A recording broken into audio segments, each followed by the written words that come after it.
أعوذ بالله من الشيطان الرجيم بسم الله الرحمن الرحيم الحمد لله والصلاة والسلام على رسول الله صلى الله عليه وسلم أما بعد السلام عليكم ورحمة الله وبركاته فندنت نما نتن أرابا وانسكريت بنارك تستابك في تلافتن تفهم أمن جو أريباني زوما إزو Relasana bavi alternative islam émission islamique spéciale ramadan no arantsika amin'ny zao fotoana izao ary androany dia faraiky amin'ny roapolo ny volana ramadany ka manamarika izany fa tapitra omaly ny folo andro faharoa ao anatin'izany volana ramadany izany ary nanomboka omaly lentika ny masoandro ny atomboka ny folo andro farany amin'ny volana ramadany izay folo andro manana maizy azy zay folo andro rehefa miditra zany tamin'ny vanim-potoana mpaminany sallallahu alayhi wa sallam dia namatotra ny lambany izy ary namoa ny fianakaviany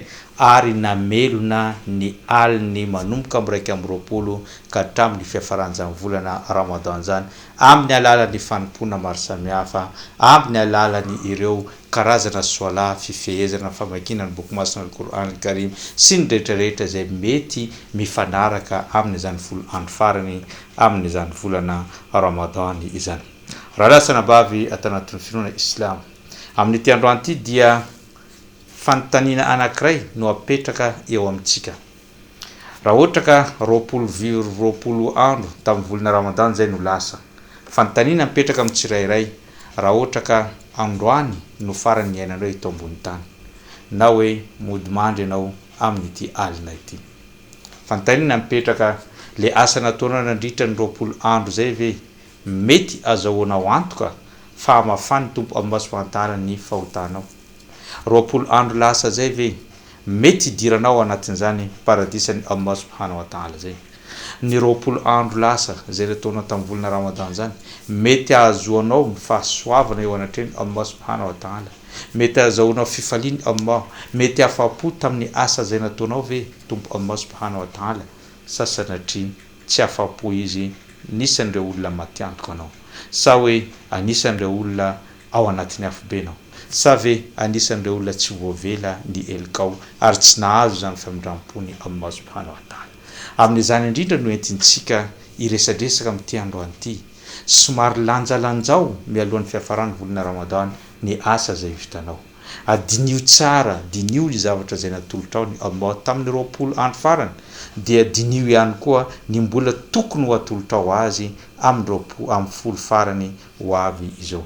Raha lasana bavy anatin'ny finoana islam, ray amin'ireo mpiaradian'ny mpaminany sallallahu alayhi wa sallam amirul mu'minina Omar ibn Khattab, mpitondram-pino islam faharoa taorin'ny Abubakr Siddiq radiyallahu anhu, nametraka petrabolana ho antsika ka niteny izy manao hoe hasibu anfusakum qabla an tuhasabu wazinu a'malakum qabla an tuzanu wa tahayya'u lil ard al akbar. Tsarao izy ny teninareo mialohan'ny itsarany tompo Allah subhanahu wa ta'ala nareo, ary ihany koa lanjalanjao ny asa soa izay vitanareo sy ny asa ratsy izay vitanareo mialohan'ny handanjany tompo Allah subhanahu wa ta'ala zany aminareo amin'ny andro farany, ary miomana nareo amin'ny ilay fionana lehibe eo anatrehan'izany tompo Allah subhanahu wa ta'ala izany. Midika izany mialohan'ny hitsarany tompo Allah subhanahu wa ta'ala dia ianao ihany efa mahay hoe tahaka ny ahoana ny asa zay nataonao, mety azahoana paradisa ve sasanatry tena tsy azahoana mihitsy an'izany paradisany tompo Allah subhanahu wa ta'ala. Eto zany tsika dia tokony handiny tena, tokony handinika ny asa zay vitantsika. Jereo ny fifehezana zay nataonao, moa ve ny fifehezana zay nataonao hatramin'izay dia tateraka ilay tanjona tian'ny Allah subhanahu wa ta'ala tongavana dia ny fatahorana ny Allah subhanahu wa ta'ala.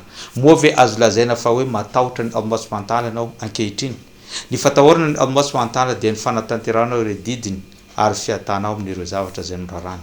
Moa ve efa tafiditra ao anatin'izany ny tsirairay ankehitriny, moa ve efa tonga aminao izany tanjona zany volana ramadan zany, dinio ny tenanao ary fakafakao ny zavatra bitanao sy ny zavatra zay mety mbola ho ataonao. Didinio ihany koa ny zavatra nataonao miaraka amin'ny boky masina Allah subhanahu wa ta'ala. Moa ve efa navita namaky ny boky masina al-Qur'an Karim nandritra amin'ny roapolo andro zay efa tapitra ao ve ny boky masina Al-Qur'an Karim sa tsy mbola tapitra ao mihitsy? Efa mba natapitra juzy maromaro ve ianao sa de na de juzy ray aza tsy vitanao? Efa navita ny appliquer na ihany koa napiatra ny zavatra zay voalaza ao anatin'ny Qur'an ve ianao? Efa mba nandinika ny zavatra zay voalaza ny Qur'an ve ianao? Efa mba nandinika ny fahasoavana lehibe ho azonao amin'ny boky masina Qur'an ve ianao ka nahatonga anao ny roso sy ny azakazaka namaky an'izany boky masina Qur'an Karim? Sa tena tsy misy na de ray mihitsy azonao amin'izany ka aoka anao handiny ny tenanao manoloana ny boky masina Qur'an Karim, satria izy io hitsangana vavolombelona anao amin'ny andro farany, na izy hitsangana vavolombelona hiaro anao amin'ny tompo Allah subhanahu wa ta'ala, na izy hitsangana vavolombelona handentika anao raha ohatra ka tena tsy nanao an'izany na tsy namaky ny boky masina Qur'an mihitsy ianao nandritra an'izay vanim-potoana ny Ramadan izay lasa izay. Aoka ihany koa anao handeha handinika ny fiainanao niaraka tamin'ny sola. Moa ve ireo sola tandritra ny 20 andro tao anatin'ny volana Ramadan vitanao teny amin'ny moskey ny ankamarozany sa hoe tena kamo anao dia tsy nanao sola mihitsy? Moa ve ireo 20 andro zay ny sola ireo sunna maro samihafa, sunna 12 zay napetraka amin'ny mpaminany sallallahu alaihi wasallam vitanao mitsaka ny sandavany ve sa na dia sunna anankiray tsy vitanao? Moa ve ny sola tarawih nataonao sa tsy nataonao? Moa ve sola tahajjud nataonao ve sa tsy nataonao? Moa ve ireo sola madinidinika nataonao sa tsy nataonao? Raha nataonao zany raha lasa nabavina anatin'ny finoana Islam dia fifaliana eo anatreny Allah. Raha tsy nataonao dia tsy mbola tara fa mbola misy foloandro farany zay manamboninahitra eo anatreny tompo Allah subhanahu wa ta'ala. Dino ihany koa ny teninao mahakasika ny soadaka, ny fanampinao ny namanao. Nanampy ny namanao ve ianao? Mba nisy na dia razato ve natolotra ny namanao? Niantso ny olona nanao iftar ve ianao? Nampisakafo olona ve ianao? Nanampy ny olona ve ianao? Ny olona tsy manana fremody mba nataonao ve zany? Satria zany fahasoavana lehibe eo anatrany tompo Allah subhanahu wa ta'ala. Moa ve fanontaniana manaraka, moa ve voatazonao ihany koa ny tenanao satria anisan'ny tanjony ny volana Ramadan dia ny fitazoman'ny tena manoloana ny hatezerana? Moa ve efa niala taminao le moratezitra? Moa ve le hatezerana vitanao mitazona azy ao anatin'ny fonao? Vitanao ve mitazona zany hatezerana zany mba tsy ho tezitezim-poana anao eo amin'ny fiainanao? Zany rehetra zany dia dinio manoloana ny ity folo andro farany amin'ny volana Ramadan satria manandanja tokoa. Farany raha lasa nabavy anatin'ny finoana Islam, efa mba mibebaka tamin'ny tompo Allah subhanahu wa ta'ala ve ianao?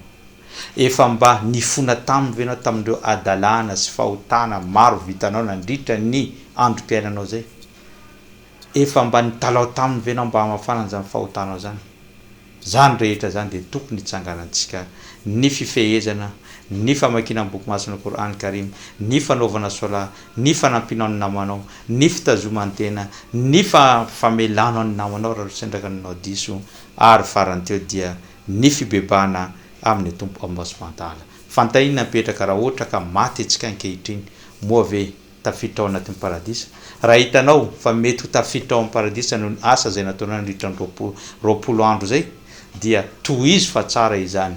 Raha sanatria kosa hitanao fa mety tsy hapiditra ao anatin'ny paradisa izany asa zay vitanao nandritra ny 20 andro ny volana Ramadan zay, dia tsy mbola tara ianao fa mbola manana 10 andro farany zay manandanja ary lehibe, ary tokony hiezaka anao tahaka ny nataony mpaminany sallallahu alaihi wasallam. Zay ngamba ny fandaharantsika tamin'ity androany ity. Sorako anao nanaraka an'izany hatranatry androany ka hatramin'izao fiafaran'izao ny teniko dia mametraka mandrapitaha fa ho amin'ny raha ampitsondray. Wassalamu alaikum wa rahmatullahi wa barakatuh.